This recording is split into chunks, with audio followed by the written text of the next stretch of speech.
So, welcome to the course of Mechanical Engineering. This is the first course in which we will discuss, and this course is introduced by Mechanical Engineering Department in all branches of Mechanical Engineering. And I am myself Professor Sunil Kumar, Department of Mechanical Engineering, Babu Banarsidass University. Will discuss this course. The objective of this course is, as all we are going to become an engineer, so therefore it is very important subject for all of you, and for understanding point of view, some course objective and learning outcomes of this subject is set. So the objective of this course is to get the working knowledge of equilibrium condition under static condition by using free body diagram. इसमें हम क्या करते हैं कि जो भी कोई system है, अगर रिजिड बॉडी कोई सिस्टम है तो उसको हम उस पे लगने वाले जितने भी फोर्सेस हैं स्टैटिक कंडीशन में उसका कैलकुलेशन करते हैं by using whether they may be concurrent forces और they may be non concurrent forces, या उन पे कोई फ्रिक्शनल फोर्स भी एक्ट कर रहा हो तो उनके केसेस में फ्री बॉडी डायग्राम ड्रॉ करके उनका एनालिसिस, पहला ऑब्जेक्टिव हमारा उनका एनालिसिस करना है. और second objective of this course is कि जो भी स्ट्रक्चरल मेंबर है, जैसे बीम है, ट्रेसेस हैं, इनके बीच में जैसे बीम के केस में रिएक्टिव फोर्सेस या रिएक्शंस सपोर्ट पे किस तरह का प्रोड्यूस हो रहा है, और जो दूसरा स्ट्रक्चर है जैसे ट्रस है, ट्रस पे जो एनालिसिस करते हैं तो अगर हम किसी पॉइंट या जॉइंट पे फोर्स लगाते हैं तो उनकी वजह से इंटरनल मेंबर्स में किस तरह के फोर्सेस, टेंसाइल या कंप्रेसिव, किसी भी नेचर के फोर्सेस जनरेट हो रहे हैं, उनकी कैलकुलेशन करना सीखते हैं. जो थर्ड ऑब्जेक्टिव है वो स्ट्रक्चर्स में, जैसे अगर हम क्रॉस सेक्शन देखें तो कभी कभी स्ट्रक्चर्स के cross section, I section, T section, Z section, circular और बहुत सारे सेक्शन होते हैं, तो उनका जो सेंट्रॉइड है और मोमेंट ऑफ इनर्शिया है, ये दो चीजें हमको पता होनी चाहिए फर्दर स्ट्रक्चर एनालिसिस के लिए, तो उसकी कैलकुलेशन भी हम करना इसमें सीखते हैं. एंड फर्दर भी, क्योंकि हमने स्टैटिक सिस्टम पढ़ लिया है, और फर्दर भी solve dynamic equilibrium condition also by using kinetics and kinematics both. Further we will discuss what is kinetics and kinematics. उसके बाद जो हम एनालाइज करते हैं deformation of a body, और deformation in terms of we calculated in terms of stress and strain, और thermal stresses in materials पे, और उनका मैकेनिकल बिहेवियर कैसा है, कितना स्ट्रेन एनर्जी स्टोर कर रहा है, रेजिस्टेंस कितना है, इनके बारे में भी हम इसमें ऑब्जेक्टिव हमने इसको सेट किया है इस सब्जेक्ट के लिए. And what are the learning outcomes of this subject? The learning outcome of this subject is from the objective 1 we are able to solve the static equilibrium. हम सीख जाएंगे कैसे स्टैटिक इक्विलिब्रियम प्रॉब्लम सॉल्व करते हैं, जो उसमें friction भी act कर रहा है, बिना फ्रिक्शन के भी है सिस्टम, चाहे कॉन्करेंट सिस्टम हो चाहे नॉन कॉन्करेंट सिस्टम हो. और दूसरा भी सीख जाएंगे कि सपोर्ट पे रिएक्शंस कैसे निकालते हैं बीम की कंडीशन में, और इंटरनल फोर्सेस स्ट्रेसेस में कैसे कैलकुलेट करते हैं, ये भी हम सीख जाएंगे. फिर जो थर्ड ऑब्जेक्टिव हमने सेट किया था उनके बेसिस पे हम किसी भी स्ट्रक्चर मेंबर के क्रॉस सेक्शन का जो एरिया होगा उसका सेंट्रॉइड, उसका मोमेंट ऑफ इनर्शिया कैसे कैलकुलेट करते हैं, किसी भी ज्योमेट्रिक फिगर का, वो भी हम सीख जाएंगे. और डायनामिक इक्विलिब्रियम प्रॉब्लम को by using kinetics and kinematics कैसे सॉल्व करते हैं, वो भी हम इससे सीख जाएंगे. और इसके बाद जो हम और भी सीखेंगे, जो डिफॉर्मेशन में जो चौथा ऑब्जेक्टिव है हमारा, स्ट्रेस स्ट्रेन कैलकुलेट करना, डिफॉर्मेशन आफ्टर डिफॉर्मेशन, तो वो भी हम सीख जाएंगे. Ductile material, SSL, brittle material में कैसे स्ट्रेसेस कैलकुलेट करते हैं और कैसे थर्मल स्ट्रेसेस कैलकुलेट करते हैं इन मटेरियल्स में. और वी विल आल्सो, और जितनी भी तरीके की इलास्टिक प्रॉपर्टीज हैं इन मटेरियल्स की, वो भी हम इस सब्जेक्ट में सीख जाएंगे कैलकुलेट करना. तो कुछ बेसिक डेफिनेशंस हैं जिसको हमको इस सब्जेक्ट को स्टार्ट करने से पहले पता होना चाहिए कि मैकेनिक्स क्या होती है. अभी हमने आपसे जैसे डिस्कस किया कि अगर हम कंडीशन सॉल्व कर रहे हैं, स्टैटिक या डायनामिक इक्विलिब्रियम कंडीशन सॉल्व कर रहे हैं या डिफॉर्मेशन के कंडीशन सॉल्व कर रहे हैं, तो उनके पीछे कहीं ना कहीं फोर्स है. तो अगर हम फोर्स का एनालिसिस कर रहे हैं, चाहे वो स्टैटिक कंडीशन हो, डायनामिक कंडीशन हो जो रिजिड बॉडी पे लग रही हो, या डिफॉर्मेशन ऑफ बॉडीज हो, उनके केस में हम जो है उसको, या मैकेनिक्स ऑफ फ्लूइड में चाहे काइनेमेटिक विस्कोसिटी या फ्लूइड के प्रेशर की बात करें, डायनामिक विस्कोसिटी की बात करें, तो ये सारी चीजों की बात अगर हम फोर्स के एनालिसिस की बात करते हैं तो this is known as mechanics. No, in mechanics what is static? अब अगर कोई भी, स्टैटिक का मतलब है रुका हुआ, तो कोई भी जो सिस्टम है अगर वो रुका हुआ है और उन पे फोर्सेस लग रहे हैं, चाहे वो फोर्सेस एक्टिव हो और चाहे वो फोर्सेस रिएक्टिव हो। एक्टिव फोर्सेस जो किसी बॉडी पे डायरेक्टली लगाए जाए और रिएक्टिव फोर्सेस हो जो उन बॉडी से जनरेट होते हो, उस तरह के सिस्टम को हम रिएक्टिव फोर्सेस कहते हैं। तो उनको अगर हम आइडेंटिफाई कर लें स्टैटिक एनालिसिस में, या यूजिंग फ्री बॉडी डायग्राम, या by solving the net equivalent force, यानी रिजल्टेंट एनालिसिस से अगर हम दोनों कंडीशन में, कॉन्करेंट कंडीशन में और नॉन कॉन्करेंट कंडीशन में कैलकुलेट करते हैं, that is known as static condition. Dynamic condition में डायनामिक इक्विलिब्रियम कंडीशन सॉल्व करते हैं। जैसे स्टैटिक इक्विलिब्रियम कंडीशन है तो अगर बॉडी मोशन में है तो मोशन में लगने वाले सारे फोर्सेस का एनालिसिस। तो डायनामिक्स को दो पार्ट्स में डिवाइड किया गया है, काइनेमेटिक्स एंड काइनेटिक्स। काइनेमेटिक्स में आपने इक्वेशन ऑफ मोशन सब हम सब जानते हैं, equation of motion v is equal to u plus at, v square is equal to u square plus 2as, s is equal to ut plus half at square. In terms of gravity भी we knows, और तो ये सारी चीजें हमको पता है।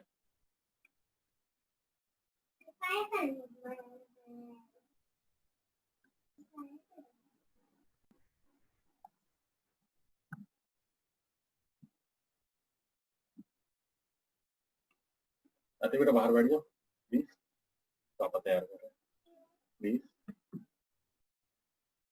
लो मेरा मोबाइल ले जाओ।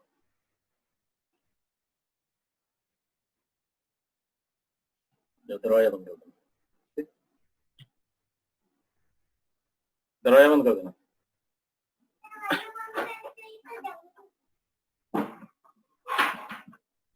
तो काइनेमेटिक्स में हम फोर्स का एनालिसिस करके सॉल्व कर सकते हैं और काइनेमेटिक्स में इक्वेशन ऑफ मोशन का एनालिसिस करके सॉल्व कर सकते हैं। अब जो सबसे पहली चीज है कि स्टैटिक एंड डायनामिक दोनों सिस्टम में जो हम बॉडी यूज करते हैं वो रिजिड बॉडी होनी चाहिए। What do you mean by rigid body? ऐसा बॉडी जिसपे हम एक्सटर्नल फोर्स कोई भी अप्लाई करें तो उसकी शेप और साइज में चेंज नहीं चाहिए। मतलब अगर कोई दो पॉइंट्स है रिजिड बॉडी में, ए और बी मान लेते हैं, तो अगर दो पॉइंट को हम मान लें तो उनके बीच में जो रिलेटिव डिस्टेंस है वो चेंज नहीं होना चाहिए, then it is known as rigid body.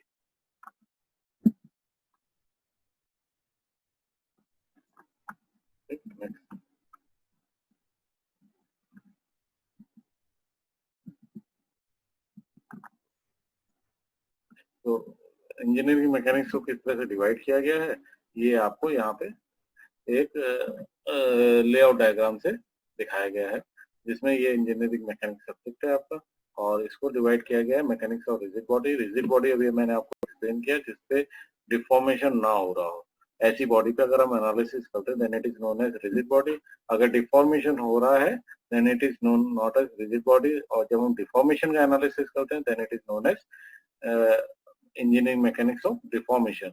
तो mechanics of rigid bodies are further classified at static analysis, जिसमें हमने आपको बताया था कि नेट इक्विवेलेंट फोर्स निकालते हैं या फ्री बॉडी डायग्राम कंडीशन को सेटिस्फाई करते हैं, चाहे स्ट्रक्चर्स के केस में हो, चाहे स्ट्रक्चर्स के साथ बीम के केस हो, चाहे आपका ट्रसेस का केस हो, या कोई भी कंडीशन जो कॉन्करेंट हो या नॉन कॉन्करेंट कंडीशन हो, उनको सॉल्व करने के लिए स्टैटिक कंडीशन पर इससे सॉल्व कर सकते हैं। सिमिलरली अगर मोशन में है तो हम डायनामिक कंडीशन में भी हम वेलोसिटी, एक्सेलरेशन और टाइम निकाल सकते हैं by using kinematics and kinetics.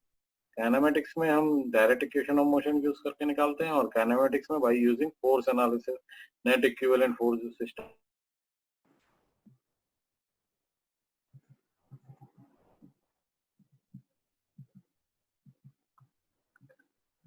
So as I already discussed, the force का बहुत यूज है मैकेनिक्स में। आपका सारा फोर्स का ही एनालिसिस मैकेनिक्स में है, जैसे मैंने आपको पहले बताया था।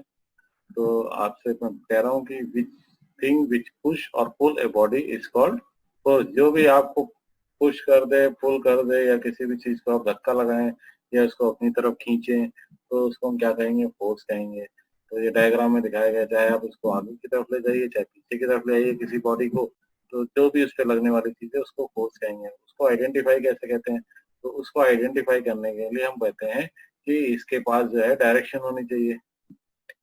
अब डायरेक्शन अगर हमको नहीं पता होगा तो ब्लॉक जिसपे हम पुश या पुल कर रहे हैं उसको पता नहीं चल पाएगा वो किधर जाएगा। कितने मैग्नीट्यूड का, अब मान लो हम बहुत कम मैग्नीट्यूड का फोर्स लगा रहे हैं और बॉडी शिफ्ट ही नहीं हो रही है, तो हमें ये पता होना चाहिए कि कितना मैग्नीट्यूड का फोर्स लगा रहे हैं। 10 न्यूटन, 20 न्यूटन, 30 किलोन्यूटन, 400 किलोन्यूटन। अब कहाँ पे लगा रहे हैं, तो पॉइंट ऑफ एप्लीकेशन क्लियर होना चाहिए और उसका लाइन ऑफ एक्शन किस लाइन में, whether it is vertically applied, whether it is horizontally applied, या whether it is inclined, in this case it is inclinedly applied, he is applying an inclined force। तो ये cases जो हैं force को analysis करने के लिए करते हैं। अब ये कितने तरीके के होते हैं? What are the types of forces? Forces are coplanar forces. Coplanar मतलब एक प्लेन पे लगने वाले फोर्सेस। एक प्लेन पे लगने वाले फोर्सेस को कोप्लेनर फोर्सेस कहते हैं। ये देखिए सब फोर्सेस एक ही प्लेन पे लग रहे हैं, तो इसको हम क्या कहेंगे? Coplanar forces. और अगर एक प्लेन से ज्यादा प्लेन पे लग रहे हैं then it is known as non coplanar forces. और अगर एक ही पॉइंट से पास कर रहे हैं then it is known as concurrent forces. देखिए सारे फोर्सेस एक पॉइंट से पास कर रहे हैं। जैसे हम आपको एग्जांपल के लिए बताएं, अगर आप बकेट से पानी निकाल, बकेट यूज करके वेल से, कुएं से पानी निकाल रहे हैं, तो ये एग्जांपल है कॉन्करेंट फोर्स का, है ना। और या किसी स्ट्रक्चर पे अगर हम फोर्स एनालिसिस करते हैं तो वो फोर्स अलग अलग पास से पॉइंट से पास होते हैं, तो हम उसे कहते हैं कि वो नॉन कॉन्करेंट है। मतलब अलग अलग पॉइंट से पास होने वाले फोर्सेस को नॉन कॉन्करेंट फोर्स कहते हैं।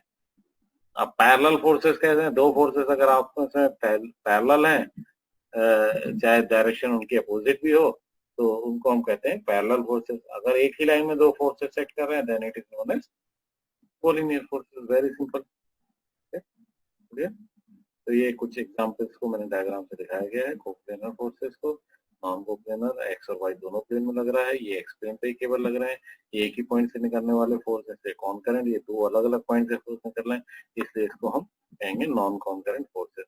अब ये फोर्सेस अगर हमने ध्यान दिया कि व्हाट इज फोर्स, तो न्यूटन ने इन फोर्सेस के एनालिसिस के बाद में कुछ लॉज दिए और उसको कहा Newton first law of motion, Newton second law of motion and Newton third law of motion. अब पहला क्या है?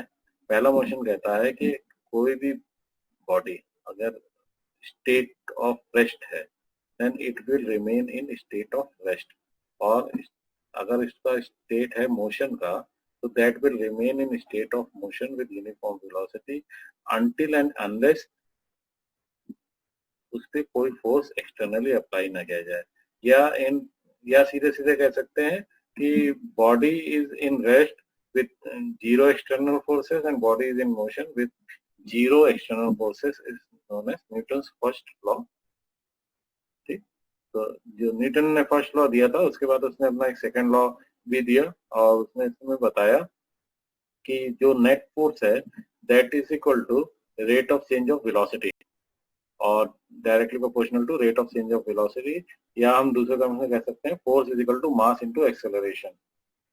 यहाँ से दूसरा लॉ जब उसने क्लियर किया न्यूटन सेकंड लॉ, तो third law. So after Newton's second law, we'll discuss Newton's third law. Newton's third law states that for every action there is equal and opposite reaction। मतलब हम किसी भी चीज पे जितना एक्टिव फोर्स अप्लाई करेंगे वो चीज उतना हमको रिएक्शन में फोर्स अप्लाई करेगी। जैसे अगर एक ब्लॉक जो है एक सरफेस पे रखा हुआ है, तो अगर हम ब्लॉक के रिस्पेक्ट में देखें तो W अगर उसका वेट है तो उतना ही वो रिएक्शन फोर्स ऊपर की तरफ लगाएगी, R जो W के बराबर होगा। या हम कहें कि अगर हम कोई चीज पुल या पुश कर रहे हैं स्ट्रिंग के थ्रू, अगर हम कोई चीज पुल कर रहे हैं तो जितना वेट होगा उतना ही कॉर्ड हमको टेंशन प्रोड्यूस करेगी। This law is known as Newton's third law.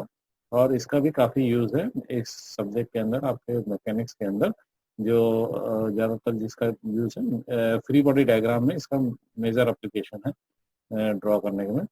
And तो जो अभी हमने आपसे डिस्कस किया था कि जो सिस्टम में जैसे फोर्सेस हैं तो वो कॉनकरेंट होंगे, नॉन कॉनकरेंट होंगे, और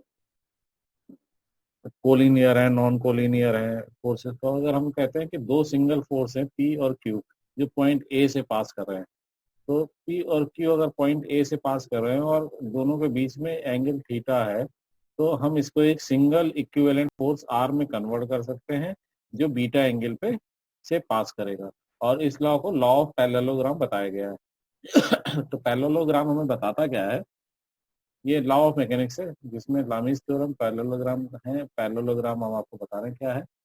तो पैरेललोग्राम बताता है कि दो फोर्सेस पी और Q acting on a particle, किसी पार्टिकल ए पे एक्ट कर रहे हैं, रिप्लेस्ड बाय ये सिंगल फोर्स। अगर इनको हम रिप्लेस कर दे सिंगल फोर्स आर से,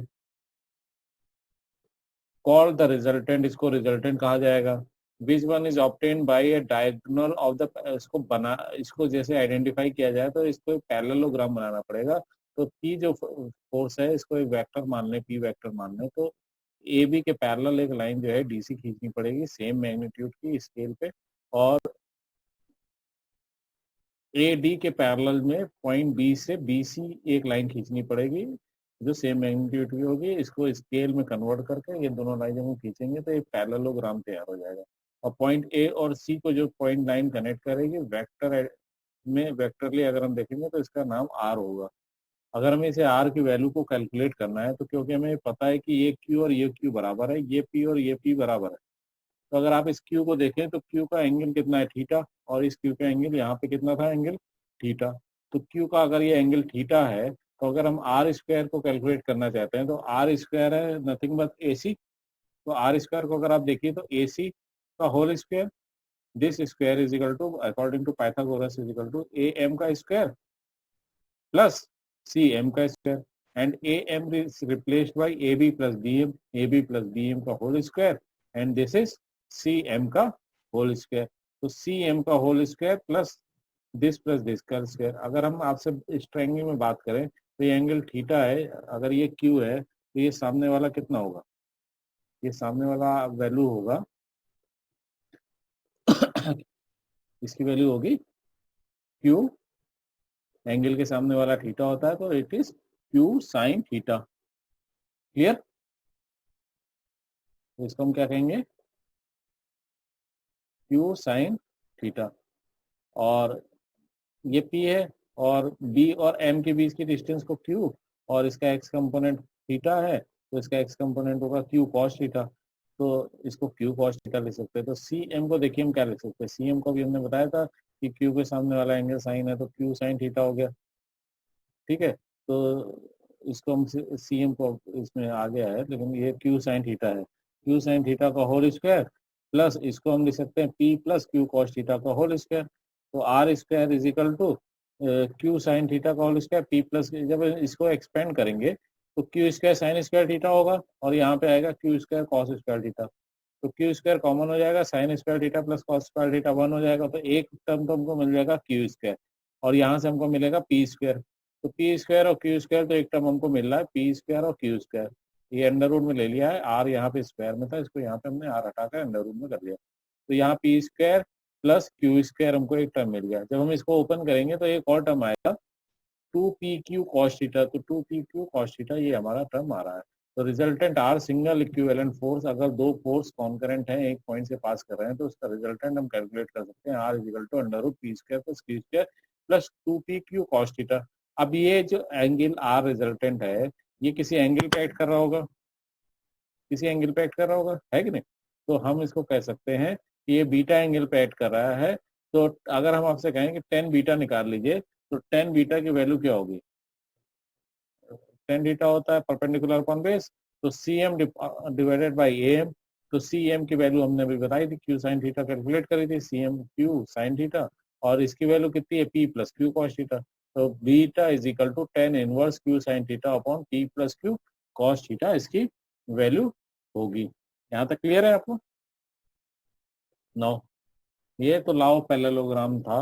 अब लॉ ऑफ पैरेललोग्राम के बाद एक सिंपल सा कॉन्सेप्ट है लॉ ऑफ ट्रांसमिसिबिलिटी।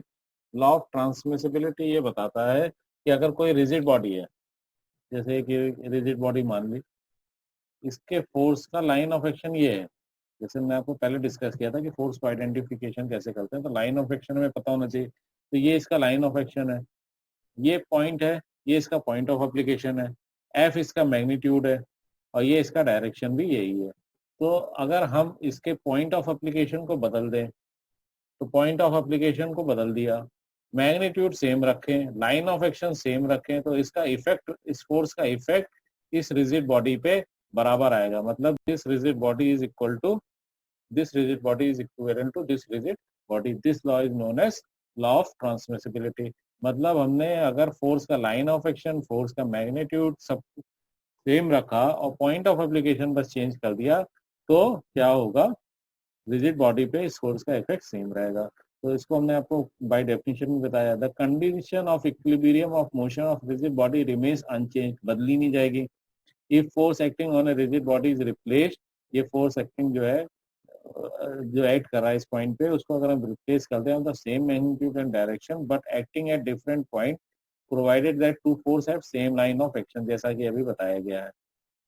ठीक है, अब सबसे बड़ी बात है कि फोर्स को रिजॉल्व करना है। नेक्स्ट, लॉ ऑफ ट्रांसमिसिबिलिटी हमने सीख ली, ये हम जो है फ्री बॉडी डायग्राम में और जगह के एप्लीकेशंस में फोर्सेस के law of transmissibility indirectly use करते हैं। हमको पता तो नहीं होता है कि हम यूज कर रहे हैं, लेकिन ये डायरेक्ट इनडायरेक्टली हम इसको लॉ ऑफ ट्रांसमिसिबिलिटी को हम रेगुलरली यूज करते रहते हैं प्रॉब्लम सॉल्व करने में। तो जैसे अब नेक्स्ट है कि रिजोल्यूशन ऑफ ए फोर्स। अब एक फोर्स है आपका, उसको रिजॉल्व करना है। तो जैसे एक एफ फोर्स है, ये फर्स्ट क्वाड्रेंट में एक्स और वाई को अगर आप ध्यान से देखें तो एक्स और वाई फर्स्ट क्वाड्रेंट में ये फोर्स है। तो इसका कुछ एक्स डायरेक्शन का कंपोनेंट होगा और कुछ वाई डायरेक्शन का कंपोनेंट होगा। और मान लेते हैं कि एफ ये थीटा है, तो अगर आप इस एंगल को ध्यान से देखें तो ये थीटा है और ये इसका मैग्नीट्यूड एफ है। तो अगर ये एफ है और ये एफ वाई है, तो ये वैल्यू एफ वाई होगी। तो यहाँ से अगर हम साइन थीटा अप्लाई करते हैं तो साइन थीटा बराबर होगा F Y upon F, F Y upon F perpendicular upon hypotenuse. तो perpendicular upon hypotenuse F upon, तो sine theta F upon sine theta is equal to F Y upon F, यानी F Y यानी Y component is equal to F sine theta. Similarly X component is equal to F X cos theta. या हम अगर ऐसे ही देखें तो अगर हम कहते हैं कि थीटा एंगल है तो उसके सामने वाला हमेशा साइन होगा। तो वाई ये सामने वाला है, तो साई एफ साइन थीटा सामने वाला एंगल होगा। और इसके नीचे वाला जो है एंगल के साथ लगा जो फोर्स होगा वो कॉस थीटा का कंपोनेंट होगा। तो F X is equal to F cos theta. तो अगर ये फोर्सेस का एक्स कंपोनेंट है और ये वाई कंपोनेंट है, F x sign theta F X cos theta, तो अगर हम दोनों को स्क्वायर करके जोड़ दें तो हम resultant force R is equal to, ये फोर्स जितने भी एक्स डायरेक्शन के हैं और जितने भी वाई और डायरेक्शन के फोर्सेस हैं उनका स्क्वायर अगर हम कर दें तो रिजल्टेंट आर ये एफ के बराबर होगा, जिसको हमने यहाँ पे एफ कहा है। तो R is equal to F is equal to under root summation F X square plus summation F Y square. इस ट्रायंगल पे हमने पाइथागोरस थ्योरम लगाई है, F is square is equal to F Y square plus F X square. और यहाँ पे अगर हम टेन थीटा लगा दें तो टेन थीटा बराबर F Y upon F X, तो थीटा बराबर tan inverse F Y upon F X. तो एक सिंगल फोर्स को दो फोर्स में कैसे कन्वर्ट कर सकते हैं, या इन दो फोर्स को इक्विवेलेंट फोर्स में और एक इक्विवेलेंट एंगल में कैसे ट्रांसफर कर सकते हैं, ये हमने रिजोल्यूशन ऑफ फोर्स से सीखा है, जिसको हम आगे भी अपनी प्रॉब्लम्स में यूज करेंगे जब हम सिस्टम को सॉल्व करेंगे, वेदर दैट इज कॉन्करेंट और नॉन कॉन्करेंट सिस्टम। अब मैं आपसे इसको फॉर एक एग्जाम्पल, छोटा सा एग्जाम्पल मैंने कंसीडर किया है इस प्रॉब्लम को समझाने के लिए कि फोर्स का कंपोनेंट कैसे निकालते हैं। जैसे एग्जाम्पल ये कह रहा है कि the forces acting on a particle as shown in figure, एक फिगर दिखाया है, एक पार्टिकल यहाँ पर है, इस पे लगने वाले सारे फोर्सेस को दिखाया गया है कि 10 kilometre, 60 kilometre, 20 kilometre and 40 kilometre. Angles दिए हुए हैं theta 1, theta 2, theta 3 and theta 4। तीन एंगल्स एक्स प्लेन से है और एक एंगल जो है वाई प्लेन से है। एंगल इसके 20 डिग्री, 30 डिग्री, 40 एंड 10 डिग्री दिया हुआ है। अब हमको इसको फोर्सेस को रिजॉल्व करना है। तो अभी हमने प्रीवियस स्लाइड में देखा था कि अगर कोई फोर्स जो है नाइदर एक्स नार वाई प्लेन में है और एंगल एक्स एक्सिस से थीटा है, जैसे इस डायग्राम में दिखाया गया है कि एक्स एंगल से अगर एंगल थीटा है तो इसका एक्स कंपोनेंट कॉस में होगा और वाई कंपोनेंट साइन में होगा। X component F cos theta and Y component is F sine theta. तो अगर हम इसको ध्यान से देखें तो इसके सामने वाला साइन होगा और इसके नीचे वाला कॉस होगा। तो अगर हम फोर्सेस के इसका इस फोर्स का भी एक्स कंपोनेंट होगा, इस फोर्स का भी एक्स कंपोनेंट होगा, सिमिलरली इस फोर्स का भी एक्स कंपोनेंट होगा, सिमिलरली इस फोर्स का भी एक्स कंपोनेंट होगा। तो अगर हम सारे फोर्सेस को एक्स डायरेक्शन के लिए रिजॉल्व करते हैं तब हम ये पाते हैं कि summation of force x direction में 10 का एक्स कंपोनेंट, अभी हमने आपको पीछे दिखाया था, एक्स कंपोनेंट कॉस होता है। तो प्लस 10 का फोर्स है और एंगल है cos 20 degree, cos 20 degree. Clear है? आप क्योंकि ये फर्स्ट क्वाड्रेंट में, तो हम मान लेते हैं फर्स्ट क्वाड्रेंट में एक्स भी प्लस होता है, वाई भी प्लस होता है। अब देखिए 20 फोर्स है, थीटा 2 एक्स से है तो इसका एक्स कॉस होगा कंपोनेंट, तो 20 कॉस 30, 20 कॉस 30। लेकिन ये क्योंकि फोर्स जो है सेकंड क्वाड्रेंट में है, सेकंड क्वाड्रेंट में एक्स नेगेटिव होता है, इसलिए -20 कॉस 30 फोर्स हो गया। Clear? Okay, no come to this force. अगर आप इसमें देखें तो ये थीटा 3 जो है वाई से है, वाई से है मतलब ये वाला तो आपका वाई वाला कॉस में है और एक्स वाला साइन में, तो इस बार इसमें साइन आ जाएगा। और थर्ड क्वाड्रेंट में क्योंकि एक्स और वाई दोनों माइनस होता है और एक्स लिख रहे हैं तो एक्स वाला थीटा के सामने वाला साइन है और साइन वाला एक्स वाला ही होगा। तो इसको, तो इसका एक्स कंपोनेंट कितना होगा ये हम ये देख लेंगे कि ये वाला कंपोनेंट जो है, ये वाला कंपोनेंट को हम कहेंगे, इस कंपोनेंट को 40 साइन 40 डिग्री। क्लियर? ये वाला इसका एक्स कंपोनेंट क्योंकि फोर्थ क्वाड्रेंट में एक्स प्लस होता है तो एक्स प्लस हो गया, फोर्स है 60 का फोर्स हो गया और 60 का फोर्स हो गया और एक्स से थीटा 4 10 डिग्री है तो 60 10 डिग्री हो गया। इन सब फोर्सेस को जब हम सॉल्व करेंगे तो इन सब फोर्सेस को सॉल्व करते समय तो वैल्यू आएगी, क्योंकि सारे फोर्सेस किलो न्यूटन में है, तो 21.46 किलो न्यूटन इनकी वैल्यू आएगी। तो जितने भी फोर्सेस थे उनके एक्स डायरेक्शन में एक सिंगल फोर्स में इसको हमने कन्वर्ट कर लिया। अब हमें वाई कंपोनेंट लिखना है, तो जैसे हमें 10 का वाई कंपोनेंट कितना होगा, एंगल के सामने वाला साइन होता है तो साइन इसमें आएगा, एंगल के सामने वाला साइन होता है तो साइन इसमें भी आएगा वाई डायरेक्शन में। एंगल के सामने वाला साइन होता है लेकिन ये तो इधर है, तो इधर वाला जो ये वाला साइन होगा, ये वाला आपका कंपोनेंट होगा, क्योंकि इसका एक्स कंपोनेंट वाई कंपोनेंट आपका कॉस में होगा, तो ये वाई कंपोनेंट इसका कॉस में है और इसका एक्स कंपोनेंट साइन में है। तो देखिए पहले वाले का component +10 sine 20 degree +10 sine 20 degree, जो यहाँ पे है, यहाँ पे कॉस है तो यहाँ साइन आ जाएगा। और क्योंकि सेकंड क्वार्टर में वाई भी प्लस होता है तो यहाँ माइनस की जगह प्लस आ जाएगा। यहाँ 20 कॉस 30 था, यहाँ पे 20 साइन 30 हो जाएगा। और -40 साइन 40 है यहाँ पे, क्योंकि थर्ड क्वार्टर में दोनों नेगेटिव होते हैं तो माइनस साइन 40 यहाँ पे, तो यहाँ कॉस 40 आ जाएगा। -60 साइन 10, क्योंकि फोर्थ क्वार्टर में वाई नेगेटिव होता है, नीचे का कंपोनेंट फोर्थ क्वार्टर में वाई नेगेटिव होता है, इसलिए वाई -60 साइन 10 डिग्री। तो ओवरऑल जब इसे सॉल्व करेंगे तो माइनस आ जाएगा, -29.98।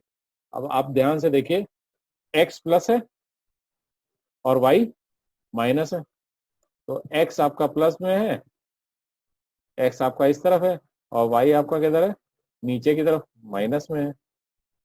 तो x प्लस वाई माइनस मतलब आपका रिजल्टेंट कौन से क्वाड्रेंट में हुआ, रिजल्टेंट हुआ आपका फोर्थ क्वाड्रेंट में, ये आपका रिजल्टेंट आ रहा है।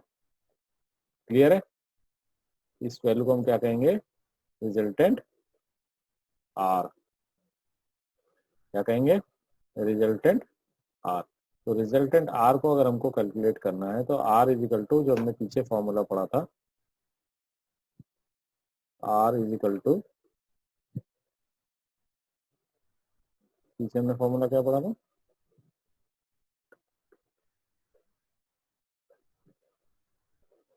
Are is equal to summation F X square plus summation F Y square. तो समेशन एफ एक्स स्क्वायर 21.46 का स्क्वायर प्लस -29.48, तो माइनस का स्क्वायर प्लस ही हो जाएगा, तो रिजल्टेंट आ जाएगा 36.54 डिग्री। क्योंकि रिजल्टेंट आपका फोर्थ क्वाड्रेंट में है, अभी बताया मैंने आपको, एफ एक्स पॉजिटिव है, एफ वाई निगेटिव है, alpha is equal to tan inverse F Y upon F X, तो -29.58 डिवाइड बाई 21.46, दैट इज 36.54 आपका आ जाएगा। क्लियर?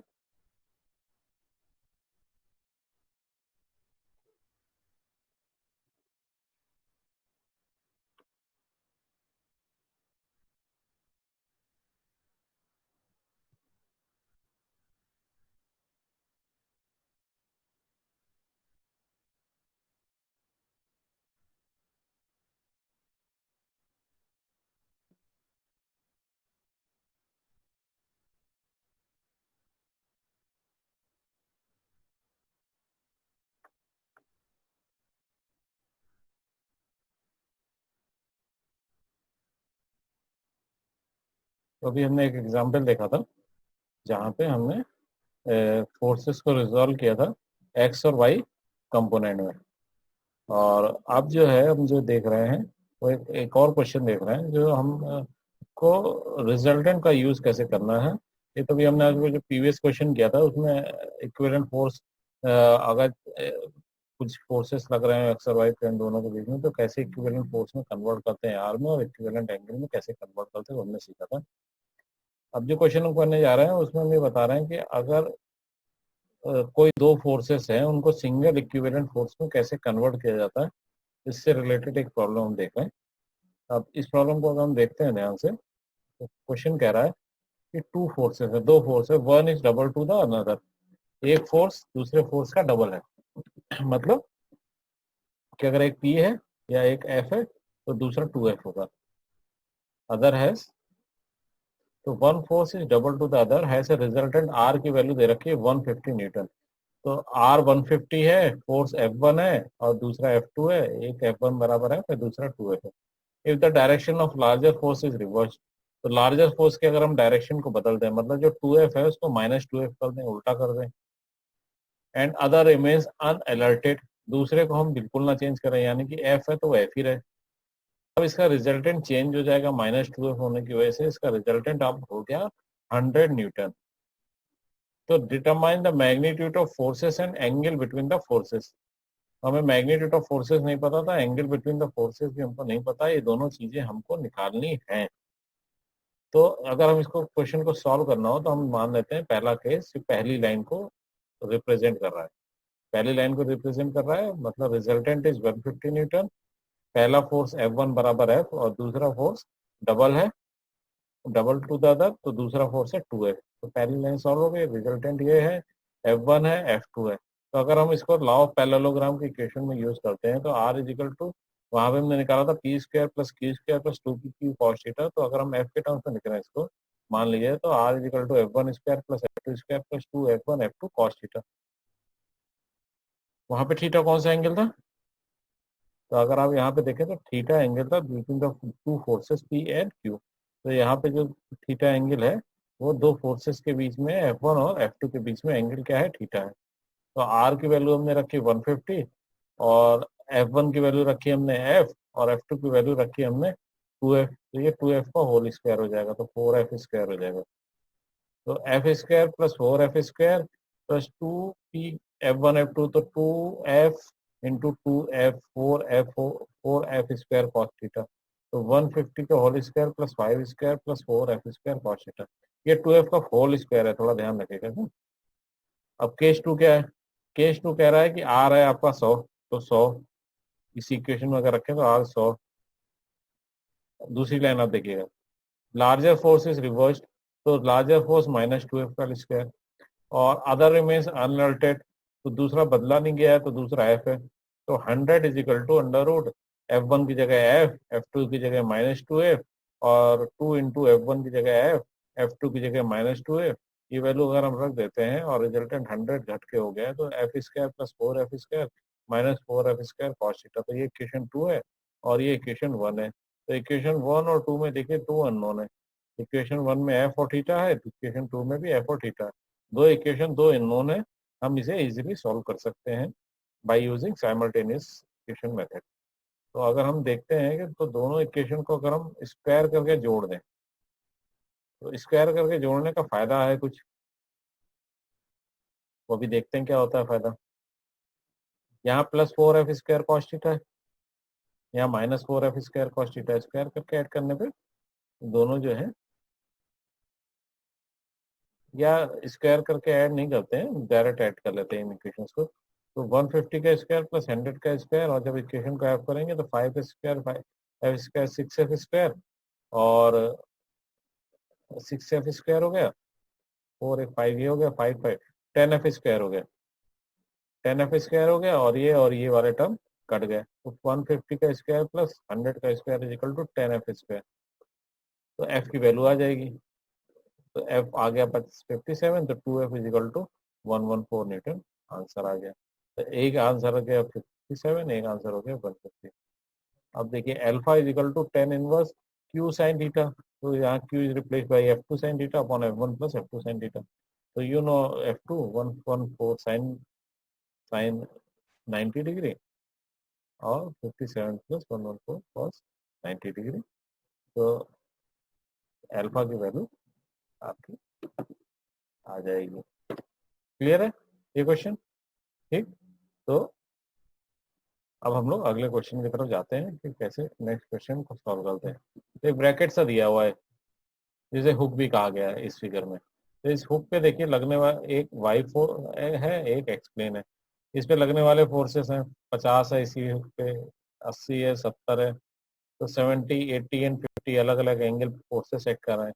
अगर हम इनको पीछे ले जाएं तो सारे फोर्सेस पॉइंट ओ से पास कर रहे हैं, ऐसा हम एज्यूम कर लेते हैं। दिस इज कॉनकरेंट फोर्स कंडीशन, और हर एक फोर्स का एक्स कंपोनेंट और हर एक फोर्स का वाई कंपोनेंट होगा। तो अगर हम 70 न्यूटन के फोर्स की एक्स कंपोनेंट की बात करें तो 70 न्यूटन फोर्स का एक्स कंपोनेंट क्या होगा? तो 70 न्यूटन का एक्स कंपोनेंट होगा, एक्स से ये 50 पे, तो 70 cos 45 होगा।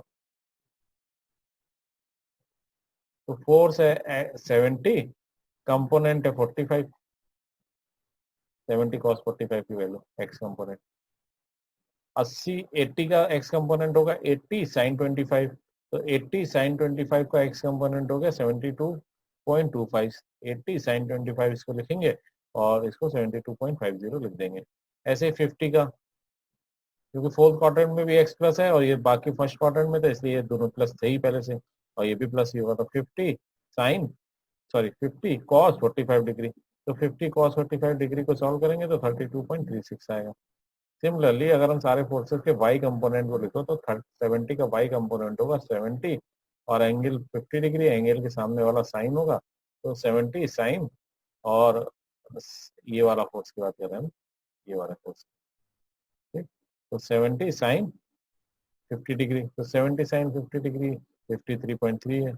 और अगर हम इसी फोर्स को यहाँ पे देखेंगे तो ये होगा 80 साइन 25 डिग्री। और अगर हम इस वाले को देखेंगे तो ये वाले फोर्स का एक्स कंपोनेंट आपका ये होगा, सॉरी वाई कंपोनेंट होगा 50 साइन 45 डिग्री, साइन 45 डिग्री। लेकिन क्योंकि वाई कंपोनेंट फोर्थ क्वाड्रेंट में वाई माइनस होता है, इसलिए इस वैल्यू को हमने माइनस में रखा है, -35.36। तो वाई कंपोनेंट में तीनों फोर्सेस के साइन कंपोनेंट और एक्स कंपोनेंट में तीनों फोर्सेस के कॉस कंपोनेंट को लिखा गया है, ठीक। तो जब हम समेशन करेंगे तो एक्स कंपोनेंट में इन तीनों फोर्स का सम कर देंगे, तो summation of forces in X direction आ जाएगा। इन फोर्सेस का सम कर देंगे तो summation of forces in Y direction आ जाएगा।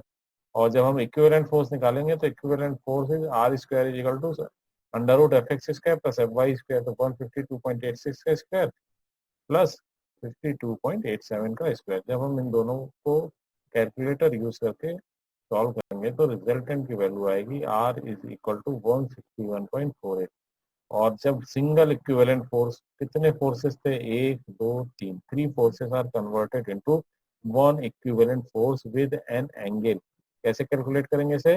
Alpha is equal to 10 inverse F Y upon F X, 52.07 upon 152.86। जब इसे सॉल्व करेंगे तो अल्फा इज इक्वल टू ये वैल्यू आपकी 18.81 डिग्री आंसर आ जाएगा। क्लियर है? तो ये क्वेश्चन हमने आपको रिजोल्यूशन का ही एग्जांपल था, resolution of several forces into single forces with N equivalent angle. तो ये तीन फोर्सेस में कन्वर्ट हो जाएगा, एक्स भी प्लस है वाई भी प्लस है, तो रिजल्टेंट आपका फर्स्ट क्वाड्रेंट में ही होगा, ये आपको ध्यान रखना। क्लियर? तो अब हम जो है नेक्स्ट क्वेश्चन की तरफ बढ़ रहे हैं।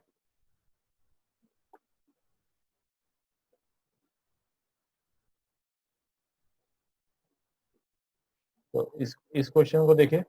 इस क्वेश्चन में अगर आप थोड़ा सा पढ़ने की कोशिश करिए कि क्या कर सकते हैं इस क्वेश्चन में, या क्या पूछ रहा है। तो ये क्वेश्चन कह रहा है कि system of forces acting on a body resting on incline plane, एक इंक्लाइन प्लेन पे एक बॉडी रखी हुई है, जैसा डायग्राम में दिखाया गया है। थीटा को 60 डिग्री लिया गया है, ये 60 डिग्री पे प्लेन इंक्लाइंड है। जो डब्ल्यू वेट है उसका वैल्यू है 1000 न्यूटन। डब्ल्यू कितना दे रखा है आपको? 1000 न्यूटन। क्लियर? और आपको टी की वैल्यू भी दे रखी है, टी कितना है? 1200 न्यूटन। टी की वैल्यू आपको 1200 दे रखी है ना। और एफ आपका फ्रिक्शनल फोर्स जो है आपको 100 न्यूटन दिया हुआ है क्वेश्चन में। क्लियर? तो अगर हम आपसे कहें कि आप इसको एक्स प्लेन मान लीजिए क्योंकि इंक्लाइन प्लेन है, और इसको वाई प्लेन मान लीजिए, तो देखिए दो फोर्सेस तो आपके इसी प्लेन में है, तो हमको, और दो ए फोर्स ये है, तो तीन फोर्सेस को हमें कंपोनेंट में डिवाइड करना पड़ेगा। इसीलिए हम इसको जो है एक्स प्लेन ले लेते हैं और इसको, इसके अपोजिट वाले को वाई प्लेन ले लेते हैं। तो ये आपका आपका वाई प्लेन है, ठीक है। और दिस इज योर, तो अगर हमको फोर्सेस के एक्स कंपोनेंट लिखने हैं, ठीक, तो हम डब्ल्यू को नीचे बढ़ा लेते हैं। तो डब्ल्यू को अगर हम नीचे बढ़ा लेते हैं तो डब्ल्यू को हम नीचे ले आते हैं। डब्ल्यू को हमने नीचे लिया है, कोई दिक्कत है? नहीं है। तो अगर आप डब्ल्यू को देखें ध्यान से, तो ये 60 डिग्री है, ये 90 डिग्री है। एक एंगल देख लीजिए कितना होगा, ये एंगल होगा 30 डिग्री। ठीक है, कितना होगा? 30 डिग्री। ठीक। तो अगर आप डब्ल्यू को देखें, तो फोर्सेस का एक्स कंपोनेंट अगर हमको लिखना है, तो फोर्सेस का एक्स कंपोनेंट प्लस टी ऊपर की तरफ है, तो हमने टी को ऊपर की तरफ मान लिया, प्लस टी, जितना भी ऊपर जाएगा उसको हम प्लस ले लेंगे, और जो भी नीचे जाएगा वो माइनस ले लेंगे। तो अगर हम माइनस ले लेंगे, दूसरे वाले को माइनस ले लेंगे। ठीक है। तो आपने ये ले लिया, माइनस एफ नीचे की तरफ है। ठीक है, तो माइनस एफ नीचे की तरफ है। अब आप ध्यान से देखिए कि अब डब्ल्यू को कैसे डिवाइड कर रहे हैं। तो ये थीटा था, ये 60 डिग्री था, 60 डिग्री था, ये 30 डिग्री है, तो ये 30 डिग्री है। अच्छा, ये प्लेन और ये प्लेन के, ये प्लेन और ये प्लेन के बीच में 90 डिग्री, क्योंकि वाई प्लेन है और ये एक्स प्लेन है, तो यहाँ से यहाँ तक का जो एंगल होगा ये होगा 60 डिग्री, सॉरी, तो ये पूरा 90 डिग्री, सॉरी। तो यहाँ 30 डिग्री है, तो बचा हुआ कितना हुआ? 60 डिग्री। तो डब्लू का ये कंपोनेंट, ये 60 डिग्री है, तो अगर ये 60 डिग्री है, तो डब्लू का ये वाला कंपोनेंट जो है, जो एक्स डायरेक्शन में है, वो आपका ये वाला कंपोनेंट, ये इस एंगल के सामने वाले को साइन रखेंगे, तो डब्लू साइन 60 डिग्री, तो डब्लू 1000 है, ये साइन 60 डिग्री, और ये नीचे की तरफ आ रहा है, तो नीचे की तरफ आ रहा है मतलब 1000 साइन 60 डिग्री। क्लियर है? और जब हम इसके y कंपोनेंट को देखेंगे, तो y ऊपर है और वेट नीचे की तरफ लग रहा है, इसलिए ये वाला कंपोनेंट का डायरेक्शन ये होगा, W का, ये कॉस में होगा, ये वाला। तो ये W cos 60 है, लेकिन ये है नीचे की तरफ, तो ये माइनस में हो जाएगा। तो आप देखिए इसमें कौन कौन से फोर्सेस है। n माइनस डब्ल्यू कॉस 60, क्योंकि इधर है। n किधर है? आपका नॉर्मल रिएक्शन ऊपर की तरफ है, दिया हुआ है क्वेश्चन में, तो n माइनस डब्ल्यू कॉस 60, तो 500 माइनस 1000 कॉस 60 डिग्री। तो इस 500 माइनस 1000 कॉस 60, 1060 कॉस 60 हाफ होता है, तो ये तो जीरो हो जाएगा। ये जीरो हो जाएगा, यानी कि forces in Y direction is zero, यानी वाई डायरेक्शन में कुछ भी नहीं ट्रांसफर होगा, तो आर कितना होगा? आर केवल एक्स डायरेक्शन में होगा, आर केवल एक्स डायरेक्शन में होगा, और तो मतलब रिजल्टेंट इसी डायरेक्शन में डायरेक्टेड है, और उसकी वैल्यू है 233.97 डिग्री। ठीक, 233.97 डिग्री, और ये एक्स एक्सिस से एक्स में 60 डिग्री पे इंक्लाइंड है। तो resultant of force 233.97 along the plane of 60 degree plane. ठीक, okay, thank you very much, आज के लिए इतना ही है, फिर आगे